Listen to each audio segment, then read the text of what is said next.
So when I see this, I'm very aware of how weak this is. A lot of players, if they have aces or kings here, they're going to make it 50, 60, 70 bucks. Jacks, they're going to make it 150 bucks so that they don't get bad beat, right? But this person only made it 15. So I was like, oh, all right, I know what this means. I am going to attack because I'm getting a little understimulated. It's 1-2. I see an opportunity. I think they're going to fold. Whatever. Here we go. Saddle up.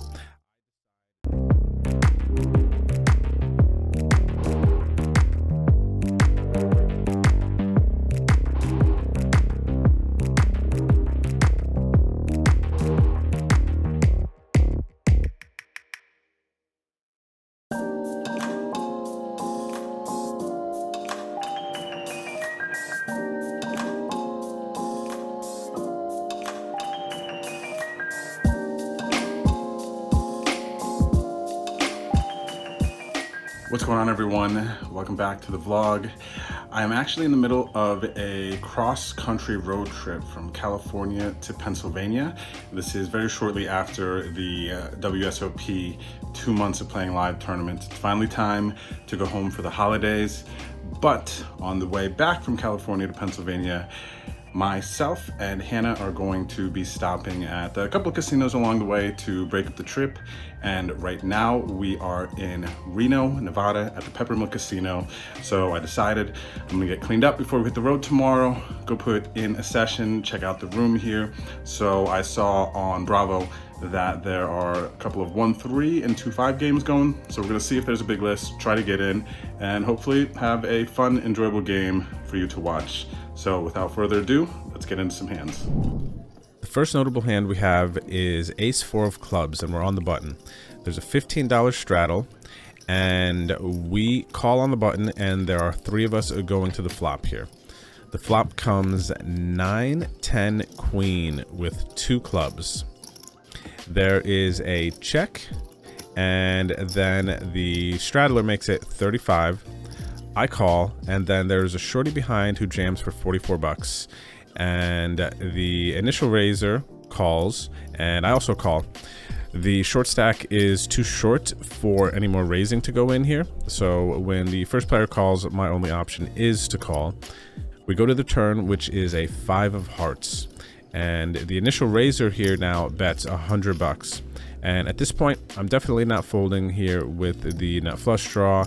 It's 100 and I have about 300-ish behind, and the initial raiser covers me. So this is good. I call, and we go to the river, which is a 6 of clubs, and the initial raiser then checks, and I go all in for my last 300-ish. They fold, and I end up picking up a nice pot here to start the session. The next hand we have for you here is Ace-King offsuit. I'm in early position and I make it 15 bucks. We end up getting 5 callers, which is fun. The flop comes 3-9-3 rainbow. There's a dark check, and then I'm up next and I make it 40 bucks, which is optimistic here with all these players in this pot. But I did bet. It's a 1-2 game, and it's late at night here, so the game just started up and it's not going to be really a competitive field, so I decided to bet. Anyway, there is a shorty who is also the shorty from the last hand, Ace-4 clubs hand. This player was buying in short, gambling, trying to spin up. They kept busting, whatever. They're all in again here for 85 bucks, and it folds around to me, which is surprising. And of course, for another 45 bucks here, I'm going to call with my Ace-King. Just is what it is. And the run out, the turn brings an ace, which is a bink for me. And then the river is another 3. So unless they have pocket 9s or a 3, we're going to win this hand. And our opponent mucks after we show our hand. And we pick up another nice little pot here. So from the 500 starting stack, we're up to 950 very, very quickly in this session. Here we look down at Ace Jack of diamonds. I'm in middle position and I open it up to 12 bucks. The shorty, who we've discussed already in the first 2 hand, goes to 30. Button makes it 60, and I decide to call here, even though I may normally fold versus my raise, 3-bet, and then a 4-bet, but I call because the shorty only has 60 behind, so there's not going to be any more action here, and we go 3 ways to the flop. And the flop comes queen 7-3 all hearts. Me and the other player who still have chips, we both check. The turn comes a king of clubs, so we picked up a gut shot at this point, and the initial raiser checks. That makes me happy because at this point I don't think that they have a flush or a king or a queen. So we check again. Our hand may be good, and of course hitting our gut shot with the 10 would be great. Check, check. River comes a 6, no more hearts. It is a blank as far as flushes go. We both check, and the shorty, who has been trying desperately hard to spin up a short stack, actually wins here. They have kings, so good for them. We lose a little bit, but we move on to the next hand. Next, we have queen 9 of diamonds. We are in early position, and we open it up to 12 bucks. And of course, we get a bunch of callers. We have 4 callers to the flop, and the flop comes 7-10-3, all diamonds. Now, in the hand, I actually didn't get my phone out until the flop because I was finishing up stacking chips from a prior hand, and it's funny. It's like, okay, I look at the flop, I'm like, did I just flop a flush? Is my phone on? No, great. Anyway, there's a check. I make it 20 bucks. And then there are folds and then 1 caller. So we go heads up to the turn. The turn is a blank 2. Out of position player checks. I make it 60 bucks and they fold. So we pick up an easy pot here. Obviously, we'd love more action, but sometimes this is just what it is. Now we look down at ace jack offsuit. We open to 12 bucks in early position. We get 3 callers, because we never go heads up here, playing a 1-2 game pretty much. And the flop comes 7-4-3, all hearts. We do have the ace of hearts, so that is good. There are 2 checks, and I continue for 20 bucks here on the flop. Super happy about this and ready to start piling some chips in the middle here with the ace of hearts. Only the small blind calls, so we are in position and heads up going to the turn. The turn is a 7. The out of position player checks. I make it 75, and then the small blind goes all in for 147. Admittedly, in real time, I didn't fully look at this opponent's stack, but obviously with the ace of hearts here, when I bet 75 and they only have about another 75 behind, I'm calling, so I flick it in. The river is a blank 4, so I have 2 pair on the board and my ace high, and the out of position player here shows king 7 with the king of hearts. So they had top pair and the king of hearts for the second nut flush draw. So I don't blame them here, but we end up losing a pot. Now we look down at pocket kings on the button. It's awesome. And sometimes when you actually see these big pocket pairs, I feel like after folding for so long, I still get surprised. I'm like, oh, kings, sick. Anyway, there's an open in early position to 20 bucks. Late position calls, and I'm on the button, and I make it 65. I could have made it bigger, to be completely honest. This is kind of small with a call. I think I should have made it 85, but anyway, we made it 65, both call. We go 3 ways to the flop, and the flop comes ace jack 8 with 2 diamonds. Why is there always an ace? Anyway, there are 2 checks to me. I make it 20 bucks, and I don't go too big because when I do get called here, I don't want to make it so big that I'm only getting called by an ace. I want to make sure I'm still getting called by a jack, 8s, 10s, and I don't mind some draws, calling backdoor draws, gut shots, things like that. So I make it 20 bucks, and then early position check raises to 60 bucks, and the other player folds. It gets to me, and honestly, in these 1-2 games, and most honestly lower stakes live cash games, it's just like, okay, here I have pocket kings, so it's not likely that they are bluffing me with like king queen king 10, something like that. Yeah, king high flush draw, so this seems like a pretty easy fold here. They'd probably only be check raising sets and 2 pairs on this flop. Concerned about the flush draw, so we pretty easily just let the kings go, though it is a tiny bit painful. Now we look down at 9-7 of clubs in middle position. There is an early position open to 9. I make the call in later position, and the small blind calls too. The flop comes queen 10-7, and the initial raiser checks, the small blind checks, and I check. The turn comes a 5 of diamonds, so it really doesn't change too much, and there is a check, and then there is a bet from the pre-flop raiser, and then I'm in late position here, and I decide to make it 45. And the reason is, this is funny, I'm gonna say live reads, but they check flop on queen 10-7 in a multi-way pot. I don't think that they ever have a queen, 2 pairs sets, and then they also something that I noticed from playing a lot of live poker recently in Vegas is the way that people put chips into the pot. This person seemed very not confident throwing chips into the middle, like they were just betting to bet. And I've really been picking up a lot on this and attacking these types of players and spots when I see them and feel them. So I made it 45, and I was correct. Both of them folded, and they folded pretty quickly. So as far as like a side note, anybody watching these videos, as far as like live reads and stuff go, one of my big reads that I picked up from the WSOP this fall is how confidently people put chips into the middle. There's definitely something there. At this point, I'm doing my normal getting bored and started to get impatient at 1-2. As you'll see, I am now playing 10-6 offsuit here. I'm in the small blind, and this is a straddled pot, $5. In the cutoff, this very splashy player who just got moved to the table makes it 15 over 5 calls of the straddle. So there's 30 some bucks in the middle, tons of people, and this player just makes it 15.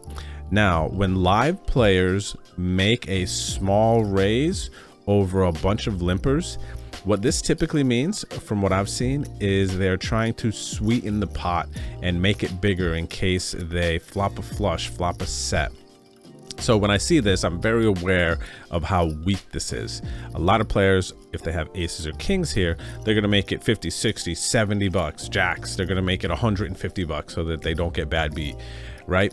But this person only made it 15. So I was like, all right, I know what this means. I am going to attack because I'm getting a little understimulated. It's 1-2, I see an opportunity. I think they're gonna fold, whatever. Here we go, saddle up. I decide to make it 80, even though I already just called the straddle. So my line to thinking players doesn't make too much sense. I don't know how often I'd have aces or kings here. Probably not often. Anyway, I decide to go for it. And I get 2 calls. One of these callers in middle position, she actually calls off a third of her stack after just calling $5. She calls off a third of her stack for another 80. And then the late position player calls as well, the one who made it 15. The flop comes king 7 king with 2 hearts. Now I'm sitting here in the small blind, out of position to 2 players with 10-6 offsuit. Not my brightest moment. And I decide to just start betting and go from there. So I made it 20 bucks. Small bet, keep them wide, and both call. And with intentions of betting a lot of turns. The turn comes a 5. It has helped me in no way at all. And though I was planning on betting small, betting big on the turn, I think that one of them could have a king. And in real time, I decided to slow down. So I check, middle position checks, and then late position also checks. I'm like, oh, okay. Like maybe I can win this on the river. The river comes a king. And actually at this point, the middle position player, my bet is about half of her remaining chips when I bet 80. And the late position player, this covers him. He was actually like coming in trying to short stack, do all that, which is why pre-flop it was weird that they both called for a large portion of their stacks. So I was like, all right, I'm gonna put in the late position guy who likely doesn't have anything after checking turn, put a lot of pressure on middle position. Hopefully I win this and bail myself out. But the middle position folds, late position ends up calling and showing king 7 offsuit. And inside I laugh, I'm like, wow, pot sweetener with king 7 offsuit, $15 pre-flop, and then yeah, super still play it, which actually post-flop for how many chips they had I think is fine, makes sense. I actually get down with it, but yeah, so we punt off a bunch of chips here, and at this point I'm like, okay, come on, Drew. Well, here I'm about to play 9 deuce of clubs, and there is a middle position open to $20, late position calls, and I am clearly already spewing here and getting a little impatient. It's early in the morning. I just wanted to get in a session here, and I call on the button, 9 deuce of clubs, and I do not promote this, but you know, so when you find yourself start overcalling on the button with hands like this, you are either playing terrible or you think it is the softest game ever. Most likely, it's the first. Okay, back to the hand here. The flop comes 10-3-5 with 2 clubs. One of the better flops that I could find myself with. The backdoor straight draw, the immediate flush draw. There is a $20 c-bet on the flop from middle position. I call, big blind calls, so we go 3 to the turn. The turn is an ace, non-club, and the action goes check, check, I check. And the river is the 10 of clubs. So our bad, impatient play gets rewarded with a flush on the river, but hopefully it's good. The shorty in the big blind goes all in for $39. Same player throughout this video who has been trying to short stack, rebuy, short stack, rebuy, short stack, rebuy. They're all in for $39. The initial raiser, who was in the last hand, who called off a third of her stack pre-flop, she calls the $39. And then at this point, since she just called, I definitely think I have the best hand. I decide to make it 100. Again, she was also kind of semi-short stacking, but she had a little bit more chips at this point. So I was a little torn on my sizing, and I decided to make it $100, which was only $61 more to her, which wasn't going to be too much pressure to her stack to call. And she thinks for a minute, she calls, and once she just calls, I feel really good. And she shows pocket kings. So she played her hand very interestingly, kind of a small bet on the flop. Turn comes ace, she checks, makes sense. And then bet call river. I made it a small sizing, which I'm happy now knowing exactly what she had. I don't think she can call too much more with pocket kings.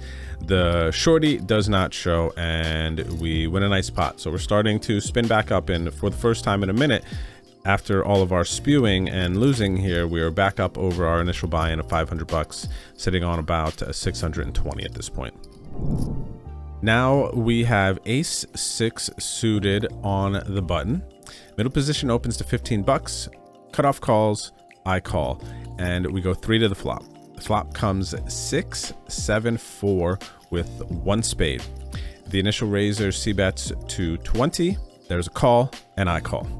The turn comes in 8. It goes check, check, and I have a decision here. I decide that I am going to just control the size of the pot here. It is possible that one of these two players could have a 5. They would for sure check it versus continue to bet it here and get trappy. I definitely think that's a thing. So we check, and the river comes in ace.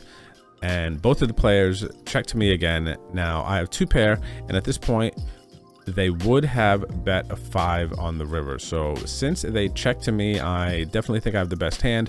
I need to go for a value bet. I don't think that I can go too big and get called by worse here. So I make it $30. There is a fold, and then the cutoff calls, and I end up having the best hand here. All right, so that was our 1-2 session here at Peppermill Casino here in Reno, Nevada. And as you saw, there were some spots. Your boy was getting real impatient because it was 1-2. The action was dying down, wasn't getting cards. All excuses, does not matter. The Drew spew was on for a minute there. And even the pot with the 9 deuce of clubs that brought us back up into the profit, that was already a spew, obviously. So I do not recommend some things you saw in this video. There was some shining moments and there were some dull moments. But yeah, like I said, it was just gonna be a short session. I'm in the middle of passing through from California to PA doing this cross-country road trip back home with my girlfriend Hannah. And yeah, we were just coming through Peppermill. We decided to pop in. I've never played any cash games here. The room was really nice. I really enjoyed it. There was definitely some good action. And yeah, that's pretty much it. So I'm going to take my $215 profit. How I book profit, not really sure, but it turned out that way. And yeah, we're gonna get some sleep. We're gonna continue our cross-country road trip, and who knows where this next vlog will be coming from, so stay tuned. And if you enjoyed this video, if you enjoyed the Drew spew, don't forget to like the video, drop a comment, subscribe, and I'll see you on the next vlog. Thanks for watching. Peace. Hey everybody, thanks for making it to the end of my video. No one does that, do they? All right, look, I respond to comments, so please leave a comment below the description and let me know what you think. Let me know if you have any questions. Otherwise, check out some of my last videos here, and don't forget to hit the subscribe button here. All right, my name is Drew. Peace out. Catch up with you later.